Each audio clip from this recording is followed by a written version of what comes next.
शिकूया AI ची क्रांती. चला करूया MSCIT. आजच नजीकच्या MSCIT केंद्रात आपला प्रवेश निश्चित करा. विधान परिषदेची निवडणूक बिनविरोध. भाजप आणि शिवसेना अतिरिक्त उमेदवार देणार नाहीत. मिलिंद नार्वेकर, अंबादास दानवे यांच्याशी चर्चेनंतर निर्णय. विधान परिषद निवडणुकीतून काँग्रेसची माघार. उद्धव ठाकरे यांच्याशी फोनवरून चर्चेनंतर अर्ज न भरण्याचा निर्णय. अंबादास दानवेंच्या उमेदवारीला काँग्रेसचा पाठिंबा. लढाईची वेळ येते तेव्हा कुणाला तरी पुढे करतात. तुम लढो हम कपडा संभालते हैं अशी ठाकरेंची भूमिका. उद्धव ठाकरे यांनी अंबादास दानवेंना विधान परिषदेची उमेदवारी दिल्यानंतर शिंदेने डिवचलं. विधान परिषदेचा उमेदवार देताना उद्धव ठाकरेंनी विश्वासात घ्यायला हवं होतं. काँग्रेस प्रदेशाध्यक्ष हर्षवर्धन सपकाळांची नाराजी. तर पुढच्या राज्यसभा आणि विधान परिषदेच्या निवडणुकीत जागा मिळावी, काँग्रेसची मागणी.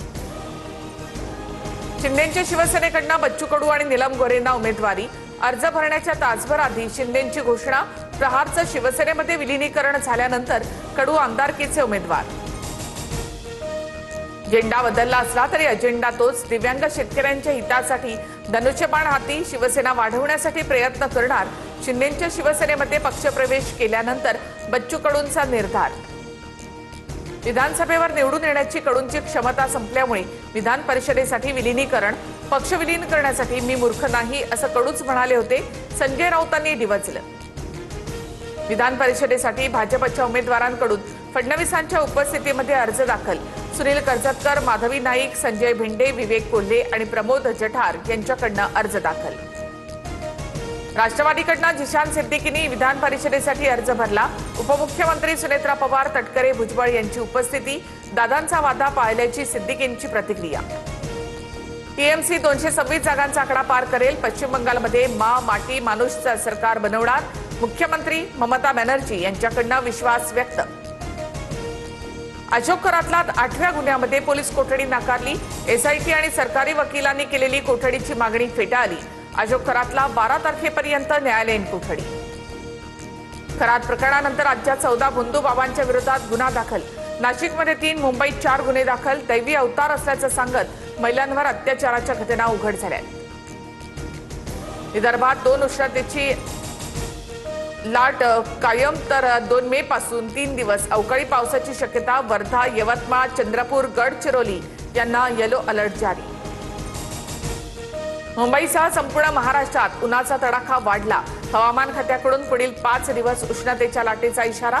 मुंबईत पुढील 4 दिवस तापमान 35 अंशांच्या आसपास राहण्याची शक्यता. दुष्काळाचा सामना करण्यासाठी सज्ज रहा. मंत्रिमंडळ बैठकीत मुख्यमंत्री फडणवीसांच्या प्रशासनाला सूचना. अल निनोमुळे ऑगस्ट आणि सप्टेंबरमध्ये पर्जन्यमान कमी होण्याची भीती. गोकुळ दूध संघावर प्रशासक येणार असल्याचं जवळपास निश्चित. विद्यमान संचालक मंडळाची 4 मेला मुदत संपणार. मुदतवाढ देण्यास कोर्टाचा नकार. गोकुळ संघाची निवडणूक 4 महिने पुढे जाण्याची शक्यता.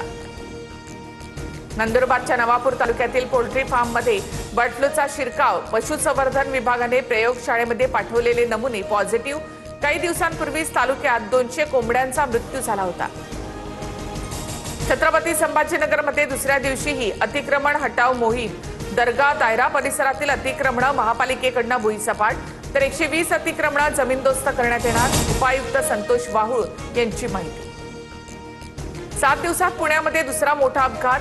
खासगी बस बॅरिकेड्स तोडून अत्रे सभागृहाच्या कंपाऊंडमध्ये शिरली. लोखंडाच्या बॅरिकेटिंगमुळे बसचा वेग कमी होण्यास मदत झाली. सुदैवानं कोणतीही जीवितहानी नाही. शिकूया AI ची क्रांती. चला करूया MSCIT. आजच नजीकच्या MSCIT केंद्रात आपला प्रवेश निश्चित करा.